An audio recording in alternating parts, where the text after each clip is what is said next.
Yo, what's good?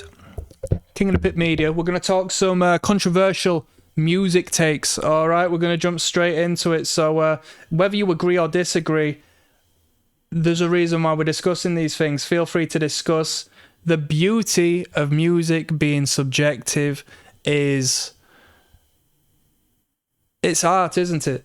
And great art is to be discussed. Great art is to serve a purpose, to engage with you emotionally to an extent where you can elevate, pedestalize, or even break it down if you want to. The first statement is David Bowie's lyrics sometimes feel like confused babbling, and fans put deep meaning behind them.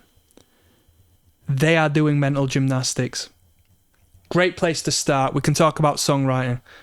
I'm not the biggest Bowie fan, in all honesty. I'm gonna kick this off with a controversial opinion of my own.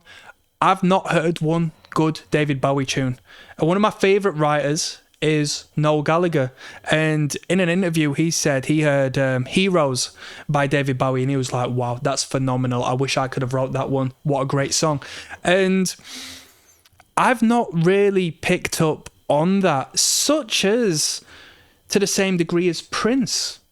I can admire and appreciate the craft and the intellect that goes into the music, but as far as the final result and the product of the music, I haven't come across any good Bowie stuff. With that being said, for the babbling element of the writing to be enigmatic enough to create discussion and for the audience to project their own opinions of what it signifies and project their own wants and needs upon the content, that's good songwriting. You can be direct and you can apply and target the audience and say, this is you, this is how you feel, I feel the same way. Or you can, as I spoke of with Noel Gallagher, write walking down the hall faster than a cannonball. And if it comes with a nice melody, if the phrasing is right, people don't care. Brilliant. Genius. It makes no sense, but I'll make sense of it one way or another. It's like modern art. Some people go there and they're just like, what the hell is this? Whereas some other people will go there and say, I wonder what this means. Can I interpret this? How do I interpret this? And it opens the mind up. And you might find something beautiful that appeals to you. And in doing so, you've now created a connection with that work, with that song, with that artist on a deeper level than if they were just to say, I love you, doobie-doobie-doo, right? Which is a great way of writing songs, but we're not speaking on that particular method, right? We're talking about being general, enigmatic, broad, expansive. And yeah, I can understand when somebody says the lyrics sounds like confused babbling and they can't stand the fans putting a deep meaning behind them because they're being perceived as doing mental gymnastics to understand that. I understand that completely. But if you are an artist, if you are a writer, if you create anything and you can engage with an audience in that particular manner, and create discussion of who you are, what you are, how you're doing it, why you're doing it, that really is taking you as an entity into the realms of the spiritual. You're entering celebrity principle here. If that celebrity doesn't say much and everybody wants to know what goes on behind the doors and everyone gossips about this person because they don't understand that person, what that person is, then that buzz allows you to drive forward, and it's intoxicating for the people. They want to know what's going on. People want to understand patterns, and people want to make sense of stuff within their primitive nature. It's a survivalistic mechanism. So yeah, interesting topic of discussion there. Moving onwards, someone says, I think it's more impressive when female singers hit low notes rather than high notes. And someone responded to that referencing Sade, and I like Sade a lot, and I think that's what we're gonna err on in this conversation because it interlinks with a point of discussion here. Me personally, I disagree. I think I don't want to hear the woman going out of her way to be in this high falsetto, just killing my ears off, you know, this higher register, just screeching 24 hours a day. I don't want her to be elevated within that particular realm, but that lady has got something special that she can bring to the table biologically that men generally can't. And so it's nice to hear a separation of the norm. Generally speaking, you know, you go see these local bands, you go on your Spotify, you do this and that. It's men fronted, it's men in bands, a lot more common than female fronted acts. So when a female fronted act is there, I think generally I prefer the vocal to be of a higher range, be of a higher register, as long as it's comfortable and natural, because it creates a definition that is outside of the norm and separates it. And not only that, I just don't think the lady needs to go out of her way to do this low vocal. Low vocals generally are never great in music. You know, we're not talking death metal music. In melodic music, in general music, where you're there to enjoy the experience, I feel that the lower register is reserved. And from a literal songwriting perspective, like if you're writing pop songs, the lower frequency is reserved for the verse sections, and then you elevate and escalate it during the chorus where you need to be heard. You know, this intertwines with the crying of a baby, right? It's a high pitch and it triggers you into paying attention.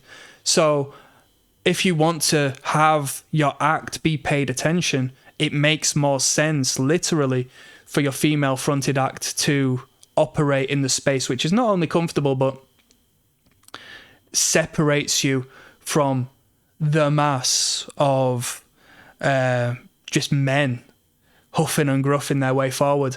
But in reference to Sade as well, and in reference to Donna Summer, and in reference to these other acts, you know, one of my favourite, well, I'd say my favourite Christmas song is Santa Baby. When it comes to a woman, as a man, the lower tone, raspiness, hush, fried vocals can possess an air of sensuality that really is quite intoxicating and serves as a extra depth that I'm not obviously receiving when I'm listening to a dude. Do you know what I mean? When I'm listening to the R&B and stuff, I'm seeing the world through the eyes of the artists. Do you know what I mean? When he's talking about getting sexy and all this and that, I'm like, yeah, go on then. Go on then. That's what I'm on about. I want to be this dude. Whereas when it comes to the lady in this sensual, low, orgasmic space, this huff and gruff, in the zone space, utilizing the lower register, I'm thinking, whoa, this is nice to listen to. This is enjoyable. So there you go. People say, don't stop sexualizing music, bruh. Get over it. Do you know what I mean? It is what it is. When we're talking about the lower register, it's executed incredibly well when it's not just like, I'm doing it to show off. I'm doing it because it's different. I'm doing it because I'm holding a melody down there. But it's when you're portraying, you know, it's really emphasized when you're portraying a degree of like a theatrical element through that particular means. Anyway, I don't know what I'm talking about. You know what I'm talking about, but I don't. Moving onwards. Being able to play an instrument fast does not make one a great musician overall. Yeah, it's novelty. I'm not a fan of it. Maybe I'm a bit bitter because I can't play very yet. I'm lying to you. I can riff fast. I can play up and down the fretboard, but I was never a good guitar soloist. I like fast music as long as it's not messy. If it's coherent, if it's powerful in its own right, if it allows the energy to be portrayed in the right manner, i.e. it's not sloppy, it's not falling apart, it's not forced, I can get behind fast music. But to play an instrument fast, i.e. who's the fastest drummer, who's the fastest guitarist and all that, it's nothing but self-serving, ego stroking. And bands don't become successful, bands don't market to crowds through this means. they do through a cohesive action with the band, right? So you're listening to Dragon Force and you're listening to thrash metal and stuff. It's not a fact that the guitarist is the fastest guitarist ever. It's just that the band comes together and creates this cannonball of energy that just pummels you all together as one in this tight, cohesive unit. That's the spirit that needs to be utilized when it comes to it. But factually speaking, you know, I don't think it's so much an offensive opinion. I don't think it's controversial, because the market of people who listen to music tell you that that's generally the case.